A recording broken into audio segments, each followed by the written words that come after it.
बहुत दिनों बाद मिलना हुआ। चलिए, हम पूज्य स्वरूप में स्नेही मूर्त, जो हमारा सातवां एट्रीब्यूट है पूज्य स्वरूप का, उस पे हम पुरुषार्थ कर रहे हैं पिछले एक सप्ताह से। तो आपने बाबा की मुरलियां पढ़ी होंगी, और कैसे हमें स्नेही मूर्त बनना है उसका भी आपको पुरुषार्थ का आइडिया लगा होगा, और वैसा आप पुरुषार्थ कर भी रहे होंगे। आज हम जो आज की मुरली है उस आधार पे कुछ चर्चा करते हैं। सबसे पहले स्नेह या प्रेम दो प्रकार का होता है या एक प्रकार का होता है?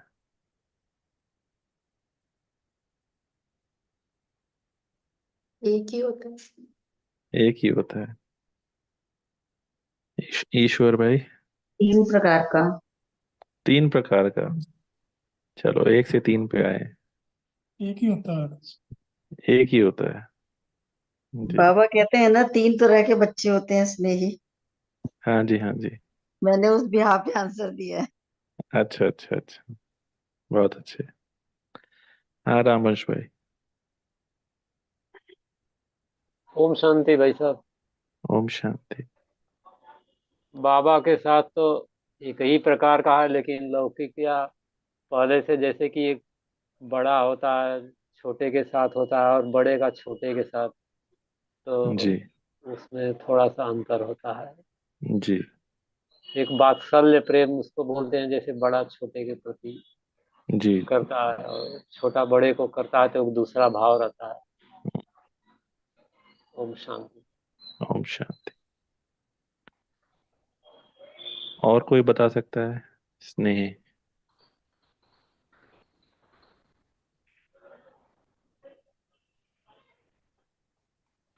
चलिए, जो हमने सोचा है, जो हमने समझा है, स्नेह दो प्रकार का होता है।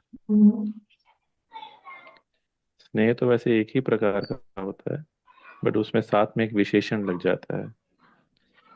एक होता है ज्ञान युक्त स्नेह। जिस स्नेह में ज्ञान समाया हुआ हो उसको ज्ञान युक्त स्नेह कहा जाता है। दूसरा होता है भावना युक्त स्नेह, जिसको हम श्रद्धा कह लेते हैं या भक्ति भावना कह लेते हैं। तो दोनों प्रकार के स्नेह के एग्जाम्पल्स हमारे इतिहास में वर्णित हैं। भक्ति भावना का जो स्नेह है वो, उसका एग्जाम्पल है मीरा। सभी ने सुना होगा मीरा की कहानी। ऐसी कहानी है कि उनको बचपन में ही कृष्ण से स्नेह हो जाता है, और वो भावना बैठ जाती है। और वो भावना इतनी स्ट्रांग होती जाती है, इतनी स्ट्रांग होती जाती है, जो सब कुछ त्याग करवा देती है। दे भान, दे अभिमान, राजपाट, संसार, रिश्ते, सब खत्म। केवल और केवल स्नेह रह जाता है। कहाँ राजकुमारी गली में भटक भटक करके जोगन बन के गाना गा रही है। कहाँ रह गया दे भान या दे अभिमान? राजपाट छोड़ना स्वीकार था, मंदिर में रहना स्वीकार था। कैसे हो गया? स्नेह के कारण। ऐसा स्नेह जिसने सारा त्याग करा दिया।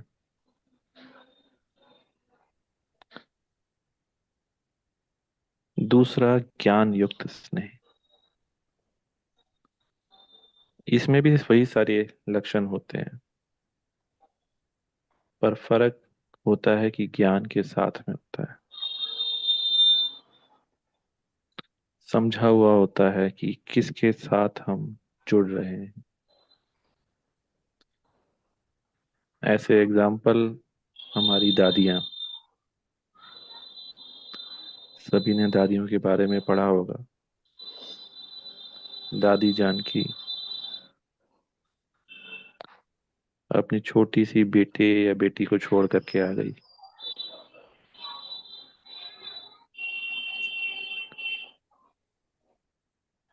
दादी शांतामणि, या सही नाम याद नहीं है, मुंबई में जो दादी थी, 3 बच्चे थे उनके, और सबसे छोटा 2 वर्ष का था। तीनों बच्चों को छोड़ करके बाबा के पास आ गई।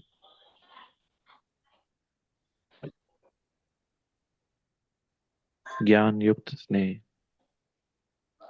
परिवार छोटा, देबान छूटा, दे अभिमान छूटा।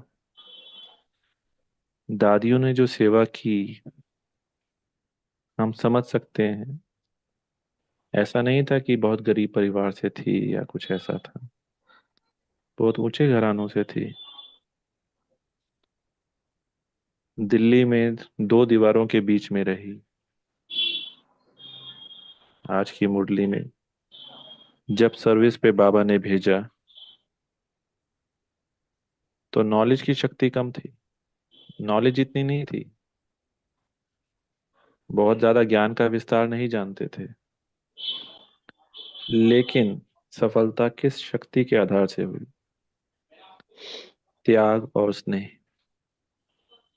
जहां स्नेह होता है वहां त्याग ऑटोमेटिकली हो जाता है, करना नहीं पड़ता, पता नहीं लगता कि त्याग किया है, क्योंकि स्नेह होता है।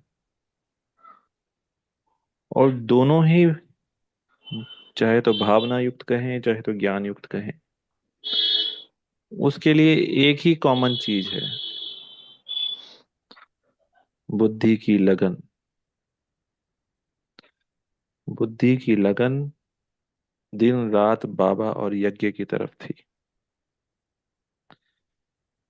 चाहे लौकिक में भी स्नेह होता है या अलौकिक में स्नेह था, तो बुद्धि की लगन जहां होगी वहां स्नेह डेवलप होगा। अभी हम सभी ब्राह्मण आत्माएं चेक करें कि हमारी बुद्धि की लगन कहाँ रहती है, कितना समय ज्ञान और बाबा में रहती है। जिगर से निकलता था बाबा और यज्ञ। जिगर मतलब गहरा, दिल से, गहरे दिल से निकलता था बाबा और यज्ञ। अभी हम अपने आप से पूछें, हम मेरा बाबा तो कहते हैं, दिल से हमारे भी बाबा निकलता है, पर जो दिल से हमारे बाबा निकलता है उसका मूल कारण क्या है? क्या वो शुद्ध स्नेह है? क्या वो भय से निकलता है, किसी प्रकार का डर, या कोई और नहीं मिल रहा जमाने में तो चलो भगवान ही सही, या अन्य कहीं से प्राप्तियां नहीं हो रही तो चलो भगवान से ही सही, या और क्या कारण है जिनके कारण मेरे दिल से मेरा बाबा निकलता है? क्या वो शुद्ध सच्चा स्नेह है? क्या उस ज्ञान को हमने अपने अंदर ऐसा धारण किया है कि हमारे जिगर से निकलता है मेरा बाबा? जब ये निकलने लगेगा तो सारा पुरुषार्थ आसान हो जाएगा। इनफैक्ट पुरुषार्थ रहेगा ही नहीं। हम बाप समान बने की बने।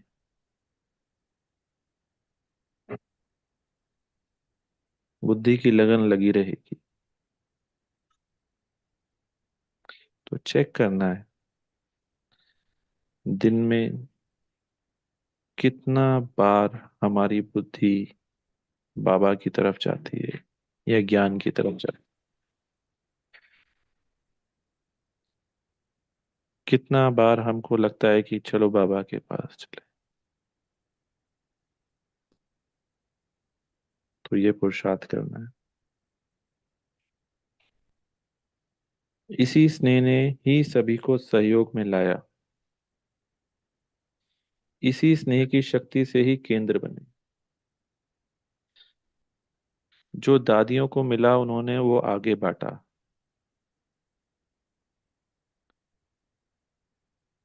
ज्ञान तो उनको भी समझ में नहीं आया जो शुरू शुरू में आई आत्माएं।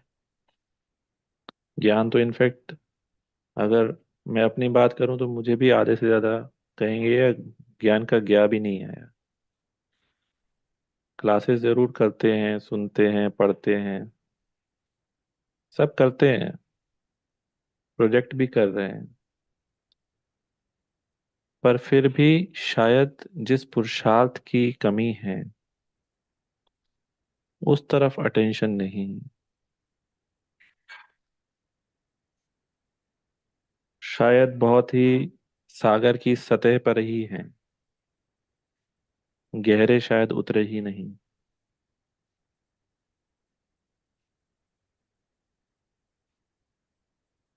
तो आदि स्थापना में जिस शक्ति ने सहयोग दिया, अंत में भी वही होना है। पहले साकार स्नेह से ही मनमना भव बने। साकार स्नेह ने ही सहयोगी बनाया, वह कराया। साकार स्नेह, कई बार ऐसा लगता है कि अगर ब्रह्मा बाबा होते तो शायद हम भी दादियों जैसे बन जाते हैं, हमें भी साकार पालना का अनुभव होता। क्योंकि अव्यक्त पालना का अनुभव करना इतना आसान नहीं है जितना लगता है। अव्यक्त पालना का अनुभव करने के लिए कड़ी, मैं कड़ी कहूंगा या बहुत पुरुषार्थ चाहिए। क्योंकि अगर देखा जाए, बाबा क्यों कहता है लास्ट वाला बच्चा भी 108 में आ सकता है? क्योंकि साकार वालों के लिए फिर भी सहज था। हालांकि उस समय भी अपने अपने चैलेंजेस थे, पर फिर भी इतने वर्षों से, इतने कहेंगे युगों से हम देह भान में रहते हुए हैं, तो देह का प्यार या देह भान का प्यार तो फिर भी समझ में आ जाता है, पर अव्यक्त स्नेह समझना थोड़ा मुश्किल है। इतनी जल्दी समझ में नहीं आता है। तो प्रश्न ये है, क्या करें, कैसे करें? मूल आधार स्नेह ही है। अगर हम कहें कि हमें भरपूर होना है, तो किस में भरपूर होना है? स्नेह से भरपूर होना है। आगे की लाइन में, आज की मुरली में बुलाया गया है कि जो आदि में हुआ वही अंत में होना है। आज आप देखते हैं कोई भी आत्मा ज्ञान नहीं सुनना चाहती। उनको आप कोई तर्क दे दो, कुछ ज्ञान की कोई ऐसी विशेष बात समझा दो, वो सुनता ही नहीं है। आप कहो कि हम वहां लेके चलते हैं, ऐसा करते हैं, उनको अच्छी जगह लेके चलते हैं, वो ऐसे लेके चलेंगे या कहीं लेके चलेंगे, उससे उनको समझ में आएगा? नहीं आएगा। चलो इनके कान में मुरली पड़ जाए तो शायद ये बदलें, नहीं बदलेंगे। वो सीधा ही रिजेक्ट कर देते हैं। तो अंत में जो सेवा होनी है वो होनी ही स्नेह से। स्नेह और शक्ति दोनों का साथ चाहिए।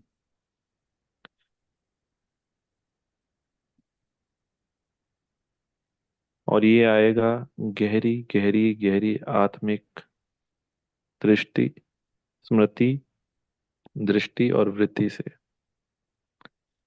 जितनी गहरी हमारी आत्मिक स्मृति होगी, जितनी गहरी हमारी आत्मिक वृत्ति होगी, जितनी गहरी हमारी आत्मिक दृष्टि होगी, वही शुद्ध स्नेह डेवलप कर पाएगी और वही सेवा कर पाएगी। अभी तो बहुत मिक्स चैरिटी है, बहुत मिक्स चैरिटी है। हमें अपनी कॉन्शियसनेस को 180 डिग्री शिफ्ट करना पड़ेगा। 180 डिग्री माने बिल्कुल अपोजिट। अभी हम बहुत समय देह भान में रहते हैं और बहुत कम समय आत्मिक भान में रहते हैं। जब हमारी आत्मिक कॉन्शियसनेस या सोल कॉन्शियसनेस सदा रहेगी, तभी ये संभव है, अदरवाइज संभव नहीं है। तो ऐसा स्नेह अगर हमें अपने अंदर डेवलप करना है तो बहुत गहरा पुरुषार्थ करना पड़ेगा। कल की मुरली में बाबा ने कहा, चाहे पुराने हैं, चाहे नए हैं, चाहे पहली बार आए, क्या करना है? अशरीरी बनने का अभ्यास करना है। बाबा को पता है, चाहे पुराने हैं, बट पुराने भी अन्य चीजों में गए हुए हैं, और जो मुख्य पुरुषार्थ है, आत्मिक दृष्टि, आत्मिक वृत्ति, स्मृति, कृति, इससे हटे हुए हैं।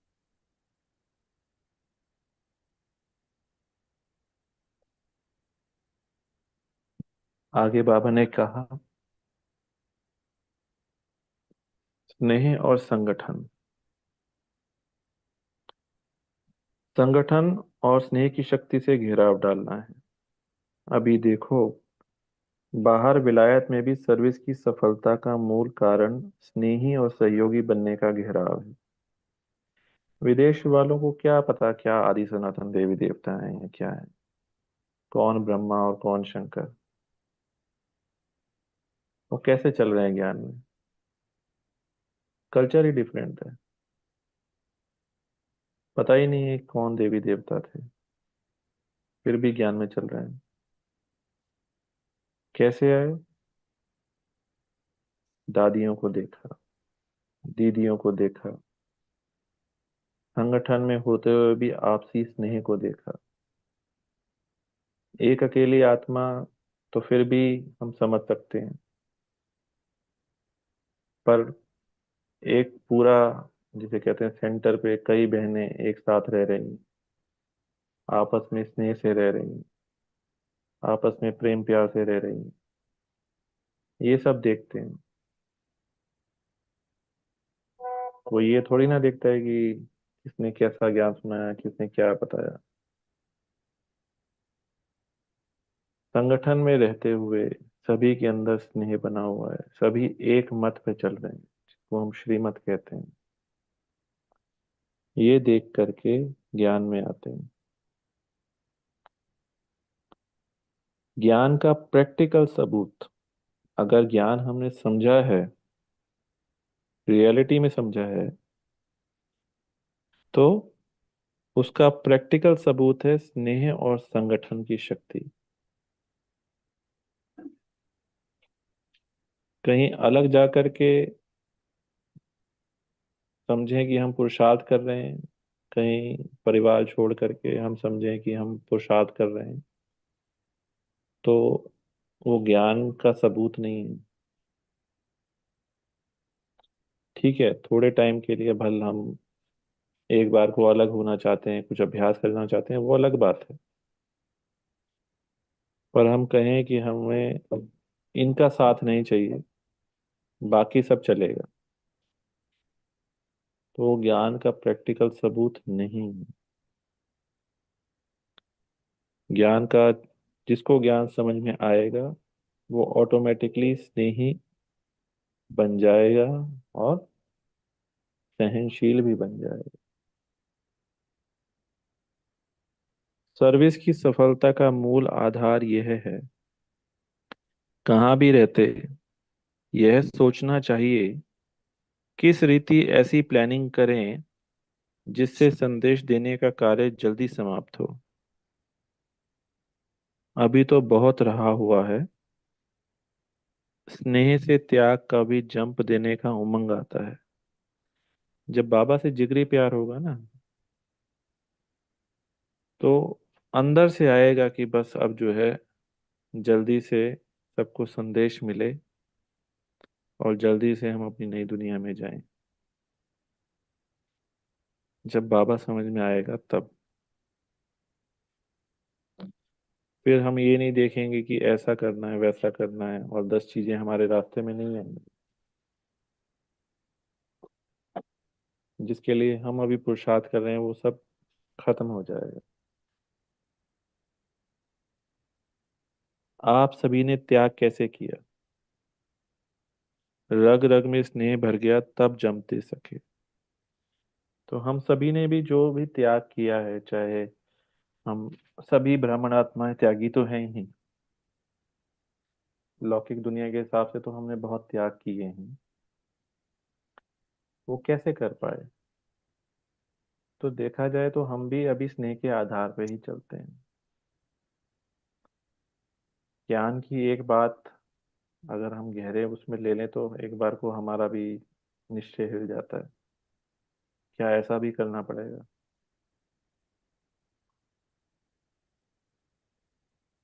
तो हम भी अभी स्नेह के आधार पे ही चल रहे हैं। ज्यादातर, मैं सभी की बात नहीं कर रहा,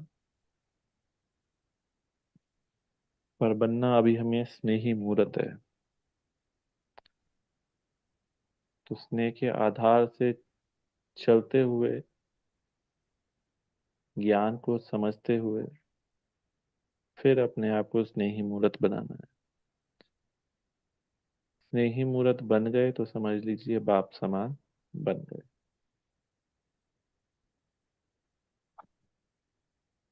ठीक है।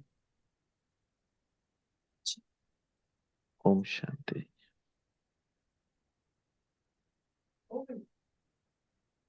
कोई प्रश्न हो तो पूछिए। तो भाई जी आपने बोला कि दो तरह का प्यार, एक भावना वाला, एक ज्ञान युक्त। हम्म। ज्ञान युक्त में भावना भी है, हम्म। पर जो सिर्फ भावना वाला है उसमें बेसिकली बात यह थोड़ी जैसे ना समझ नहीं है, जस्ट जी। भावना, राइट? जी। जी। So you are not sure who you are connecting with, उतना इतनी क्लैरिटी नहीं है उसमें, राइट? जी। एक बाबा की मुरली थी, 90s में बाबा ने उसको क्लियर किया था। जो भावना युक्त स्नेह होता है उसमें फिर भी चांसेस हैं कि उस राह से हम हट जाएं। कई बार भावना के साथ हमारा अधिकार भी आ जाता है। हम कई एग्जाम्पल्स ऐसे देखे हैं जहाँ पे हम भावना से तो जुड़ जाते हैं, पर कभी उस भावना को ठेस लग गई तो फिर हमको वो रास्ता बदलने में ज्यादा देर नहीं लगेगी। सो भावना का मतलब इम्पल्सिव। Not impulsive. भावना भी बैठती है जैसे भक्त और भगवान की भावना होती है। भक्त जिसके कहते हैं ना अंधश्रद्धा, जानते नहीं है, तो वो पर भी ये क्या करते हैं? ये भी उनको मानते। अगर हाँ, वो यही मानते हैं कि भगवान सब कुछ देने वाला है हम्म, और इस भावना से उसके साथ जुड़े रहते हैं। हम्म, जिस दिन लगता है कि भगवान से कोई प्राप्ति नहीं हो रही है तो फिर वो छोड़ देते हैं। गुस्से में भी छोड़ते हैं। हाँ, वही प्राप्ति नहीं हुई तो गुस्सा आएगा ना, हम्म, कि मैंने तुम्हारे लिए इतना किया, इतना किया, नंगे पांव चल करके गया, ये किया वो किया, और मेरी तबीयत खराब हुई और मेरे को कुछ दिया ही नहीं या मेरे को ठीक ही नहीं किया, हम्म। या कोई और बात। 10 तरह की बातें होती हैं, हर किसी की अपनी अपनी इच्छाएं हैं। तो जब वो इच्छा पूर्ति नहीं होती है तो जी। वो होता है। बाकी हमने भी जो मीरा की कहानी सुनी है, वो मीरा की कहानी, उसको भक्त शिरोमणि कहा गया है, भक्तों में सबसे ऊंचा माना गया है। बाकी सच्चाई क्या है क्या नहीं है, वो हम नहीं जानते। जो किताबों में पढ़ा है या जो सुना है, वही आपके सामने वर्णन कर रहे हैं। पर आज के कॉन्टेक्स्ट में देखें कि हम जो भावना, जिस भावना से बाबा से जुड़े हुए हैं, वो क्या भक्त वाली भावना है या वो ज्ञान युक्त स्नेह है, वो अपने अंदर चेकिंग करनी है। कल को हम माउंट आबू गए या वारसी गए और वहां हमें कुछ अच्छा नहीं मिला, हमने तो बाबा को कहा था कि बाबा ऐसे ऐसे रखना, बाबा ये चाहिए, और वो संकल्प पूरा नहीं हुआ, फिर ऐसा ना लगे कि भगवान तो मेरी सुनता नहीं।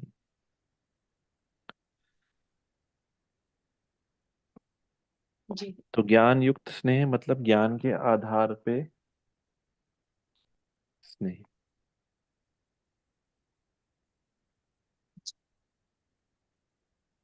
तो पुरुषार्थ गहरा है, और खाली अंडरस्टैंडिंग से कुछ नहीं होगा। इसके ऊपर हमें गहरा पुरुषार्थ अभ्यास करना होगा।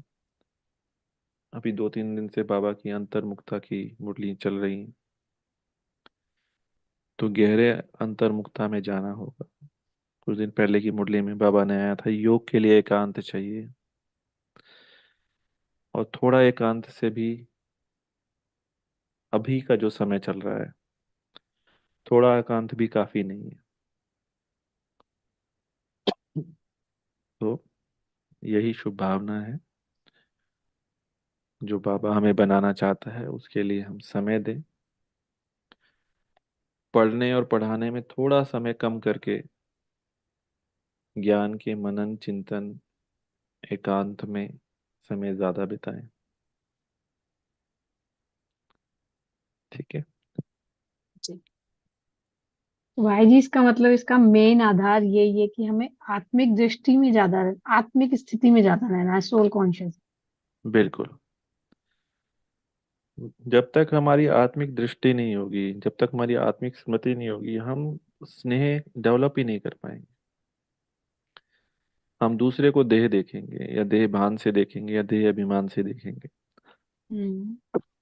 जहां हमने वो देखा, तो वो तो फिर आत्मिक स्नेह नहीं हो पाया, और ना ही हम उसको कुछ दे सकते हैं। जब हमारा आत्मिक स्नेह होगा, आत्मिक दृष्टि होगी, आत्मिक वृत्ति होगी, तो सामने वाली आत्मा में भले ही कितने भी अवगुण हो, वो आपको अपनी लगेगी। आप उसके ओरिजिनल स्वरूप को देखेंगे, उसके अवगुणों को नहीं देखेंगे। क्योंकि हमारा अभ्यास क्या है देखने का?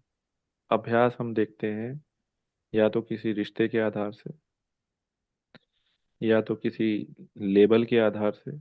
नॉर्मली हम किसी को कैसे देखते हैं? कोई लेबल हमारे सामने होता है उसका, चाहे तो वो रिश्तों में होता है, चाहे वो हम्म। संबंध में होता है, चाहे वो संपर्क में होता है। पर वो लेबल जब तक हम हटा करके उसको आत्मिक दृष्टि से नहीं देखते हैं, तब तक हम उसके ओरिजिनल स्वरूप को नहीं देख सकते। और जब तक हम उसके ओरिजिनल स्वरूप को नहीं देखेंगे, तब तक हमें उसके अवगुण ही नजर आते रहेंगे,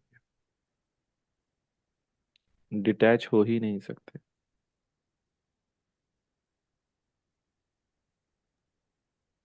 ठीक। बट एक अभी भी कंटिन्यूएशन में तो नहीं रह पाती आत्मिक दृष्टि। हाँ, नहीं, सोचते मैं हैं, वही कह रहा हूँ कि इसके लिए जो है ना, बहुत ही नेचुरल गहरा नहीं है पुरुषार्थ। अभी भी। हम्म। हाँ, गहरा पुरुषार्थ करना पड़ेगा, गहरा अभ्यास। जब तक अंदर में ऐसी स्थिति ना आ जाए जहां आपको एफर्ट्स लगाना ना पड़े। ये नहीं कि मैं अब 1 मिनट बैठ करके जो है अपने आप को आत्मा समझूं, नहीं, वो सब मैं कहूँगा छलावा मात्र है। छलावा। वो बार बार अभ्यास करने की बात नहीं है ये। इसलिए ज्यादा समय हो, उतना एकांत, उतनी अंतर्मुखता, और जब अंदर से सेट हो गया तब फिर चीजें सहज हो जाएंगी।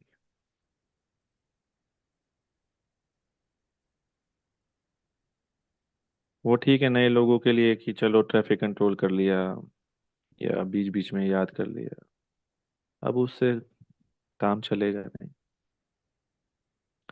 थोड़ा हमें एफर्ट्स ज्यादा लगाने, क्योंकि स्मृति को शिफ्ट करना वो भी 180 डिग्री, यानी कि जस्ट अपोजिट, इतना आसान नहीं है। आप दिन में अगर हम कहते हैं कि हमारे 30 से 40 हजार संकल्प चलते हैं, चलो हम योगी हैं, हमारे कम चलते होंगे, 20 से 25 हजार चलते होंगे, पर 20 से 25 हजार में कितनी हमारी स्मृति और दृष्टि आत्मिक स्थिति में रहती है? 1 हजार या उससे भी कम। तो डिफरेंस देख लीजिए कितना है। दिन में हम कितनी बार हम किसी सामने वाली आत्मा को या सामने वाले दृश्य को या परिस्थिति को आत्मिक स्थिति से देखते हैं, या दृश्य ना भी हो, कोई कार्य कर रहे हैं तो वो कितना हम आत्मिक स्मृति में रहते हुए करते हैं। अगर हम समझें कि हम दिन में 15-20 मिनट बैठ करके हम आत्मिक स्मृति में हो गए, उतने में तो नींद ही हो पाती है, या फिर संकल्पों पे थोड़ी लगाम ही लग पाती है, और हम कहें कि हमारी वो वृत्ति बन जाए, वृत्ति के बाद वो कृति हो जाए, तो समय लगता है। अभी तो हमारा जो पुरुषार्थ मुख्य चल रहा है वो स्मृति का ही चल रहा है, कि हमको आत्मिक स्मृति रहे। स्मृति से फिर दृष्टि बनेगी, दृष्टि से फिर वृत्ति बनेगी, और वृत्ति से फिर कृति बनेगी। तो गहरा पुरुषार्थ है, इसलिए बार बार बाबा बोलते हैं। जी, कुछ कहना चाह रहे थे? जी। सो हाँ। जब हम कहते हैं मेरी आत्मिक एटीट्यूड रहे, हम्म। निरंतर रहे, हम्म। तो उसके लिए जैसे हम जब ट्रैफिक कंट्रोल कर रहे हैं या हम योग कर रहे हैं, you feel that you are separate from the body, you feel that वहां पे एक शार्प फीलिंग जी,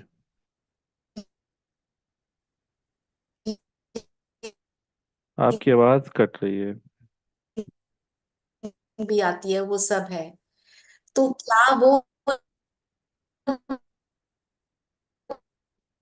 और मुझे क्लियर नहीं हो रही है या? नहीं क्लियर, वॉइस कट रही है, बहुत कट रही है वॉइस। आप शायद अपना वीडियो ऑफ करके बोलिए, इसलिए कुछ इज समझ। That better? हाँ, थोड़ा बेटर हुआ है। Is this fine? हाँ जी, हाँ जी, अब समझ में आ रहा है। तो हाँ, मैं ये कह रही थी, एक है कि मैं आत्मिक स्थिति में हूँ, हाँ। मैं बैठ के प्रैक्टिस कर रही हूँ, तो हम्म। मेरे को फील होता है, माथे के बीच में एक फीलिंग सी आती है, you feel that you are hmm. Separate from body, होता है ना, हम्म। सबके साथ हम्म। होता है। But to feel that all the time, मेरा जैसे कहते हैं हम, मेरी नेचुरल नेचर हो जाए, हाँ, उसमें हाँ। क्या मेरे सिर्फ स्मृति में रहेगा कि वो मेरी फीलिंग बनी रहेगी? नहीं, वो फीलिंग बनी रहे वो कोई जरूरी नहीं है। जैसे हम कहते हैं कि हम हर चीज को लौकिक से अलौकिक में परिवर्तन करते चले। हम्म। सबसे पहले तो अपना जो स्थान है, वो किसका स्थान है? वो बाबा का दिया हुआ स्थान है। जो आप कार्य कर रहे हैं वो मैं आत्मा समझ के कर रही हूँ। जो संबंधी हैं वो सभी आत्मिक, उनको आत्मा के हिसाब से देखें। चाहे ऑफिस में जा रहे हैं तो उनको आत्मा समझ के बात कीजिए। ये अभ्यास करना पड़ेगा। जब तक हमको जरूरी नहीं है उसमें आपको अपने आप को पॉइंट ऑफ लाइट देखना है, हम्म। या कुछ ऐसी फीलिंग में आना है। हम्म। हम्म। जरूरत है समझ की, जरूरत है गहरी समझ की। हम्म। जब हमारी वो कॉन्शियसनेस हो जाएगी, यहाँ बात कॉन्शियसनेस की हो रही है, यहाँ थोड़ी देर की अनुभूति की बात नहीं हो रही है, हम्म। यहाँ कॉन्शियसनेस की बात हो रही है। जब कॉन्शियसनेस की बात करते हैं तो वो एक ब्रॉड टर्म है जिसमें हमारी समझ हो जाती है। जैसे हम किसी भी सामने वाले शरीर को देख रहे हैं, देख हम्म शरीर रहे हैं, पर हमारी हम्म समझ में है कि ये एक आत्मा है, ज्योति बिंदु आत्मा है। हम्म फिर हमारी नजर उसके शरीर की तरफ नहीं जाएगी, क्योंकि मेरा जो थॉट प्रोसेस में है, मेरी जो समझ में है, वो एक ज्योति बिंदु की है। हम्म यह एक बहुत ही सिंपल सा एग्जांपल है। हम्म आपके घर में चेयर रखी हुई है, मतलब बहुत ही बेसिक सी बात है। अब हमें पता है चेयर कैसी होती है, क्या हमें उसको फील लेने की जरूरत हम्म है या नहीं? या no. No, not required. Hmm we know that this ये चेयर है। चेयर। हम्म तो ऐसे हमें कोई याद रखने की भी जरूरत नहीं हम्म कि हाँ भाई ये चेयर है, हम्म एक ही बार बैठ गया तो बैठ गया। हम्म अभी मैं उसको कह रहा हूँ कि वो चेयर नहीं है, टेबल है। हम्म तो वो जो टेबल है, और उसके साथ में उसकी जो स्ट्रक्चर है, और उसके साथ में जो उसकी विशेषताएं हैं, हम्म वो सब हमें स्मृति में लानी पड़ेंगी। जब हमारी कॉन्शियसनेस में वो हो जाएगा कि ये चेयर नहीं टेबल है, हम्म तब वो सहज हो जाएगा। जब हम कहते हैं कि आत्मिक स्मृति का मतलब ये नहीं है कि पॉइंट ऑफ लाइट है। हम्म आत्मिक स्मृति का मतलब ये है कि वो एक आत्मा है, अमर है, रोल प्ले कर रही है, एक्टर है, सतोगुणी थी, अभी विकारों से घिरी हुई है। हम्म, ये स्मृति हमारी रहनी चाहिए। हाँ जी। ये भी यात्रा करके आ रही है। इसने भी 84 जन्म लिए हैं, अगर ब्राह्मण आत्मा है। अगर अन्य आत्मा है तो ये भी पिछले कई जन्मों से आ रही है। हम्म तो ये स्मृति हमारी होनी चाहिए। ये जो हमने शरीर धारण किया हुआ है, ये सिर्फ एक कॉस्ट्यूम है, खाली एक वस्त्र है जो इसी जन्म में है। अगले जन्म में कोई और होगा। ऐसी कॉन्शियसनेस, ऐसी स्मृति हमारी बनी होनी चाहिए। हम्म, तो उसमें हमें एफर्ट लगाने की जरूरत नहीं पड़ेगी। हाँ जी। पर बेसिक पहले अभ्यास तो करना जरूरी है। हम्म क्योंकि हम समझे कि हम वो जो है एकदम से बदल जाएगा, तो एकदम से कुछ नहीं बदलता। हम्म माया का प्रभाव भी बहुत स्ट्रांग है। हम्म वो बार बार बार बार बार बार हमें अपनी तरफ खींचती है। हम्म तो कहने का भाव यही है कि गहरे अभ्यास अपने जीवन में हमें करने होंगे। एकांत भी चाहिए, और साथ में प्रैक्टिकल भी करना होगा। चाहे तो अपने घर पे, चाहे तो ऑफिस में, चाहे तो कार्यस्थान पे, जहाँ पे भी, उसको, इस अभ्यास को प्रैक्टिकल में लाते चलें। हम्म, जी। भाई जी, लेकिन ऐसा क्यों होता है कि आप एक को सपोज करिए, एक ह्यूमन बीइंग को देखते हो कि ये आत्मा है, आत्मा है, आत्मा है, और आप हम्म फिक्स हो जाता है कि है। बट हम्म। दूसरे के लिए नहीं हो पाता फिर। तो ऐसे एक एक इंडिविजुअल के लिए तो बहुत मुश्किल है ऐसे हाँ, वो करना। जनरल, कई सारे जैसे कहते हैं ना पुरुषार्थ एक साथ करने होते हैं। इसलिए बोला कि एकांत में बैठ करके भी हमें अभ्यास करना है। खाली एक आत्मा है वो तो ठीक है, फिर हमें साक्षी दृष्टा अवस्था में भी बैठना है।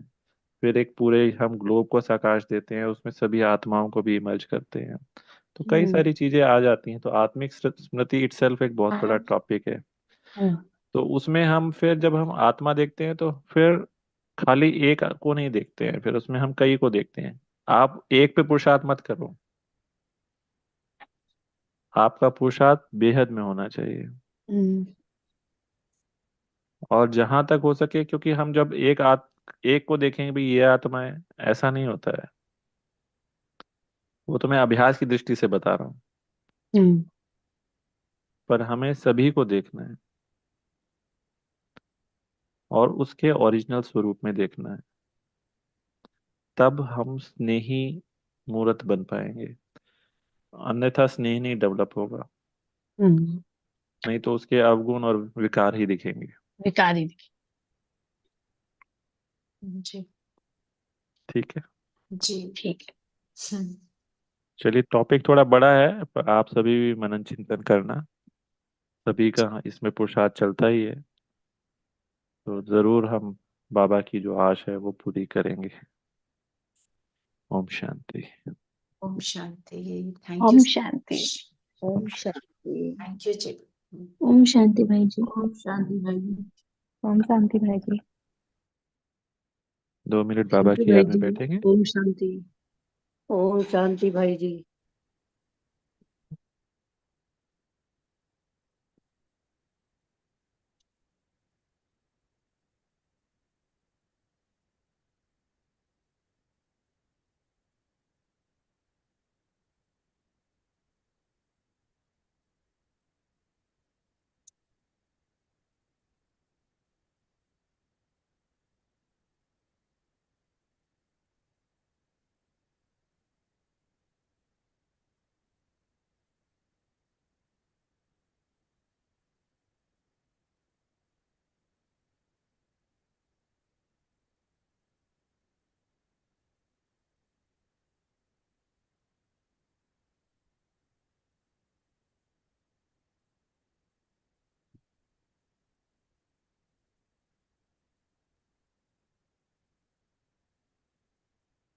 ओम शांति। शांति। ओम शांति। थैंक यू भाई। ओम शांति भाई जी।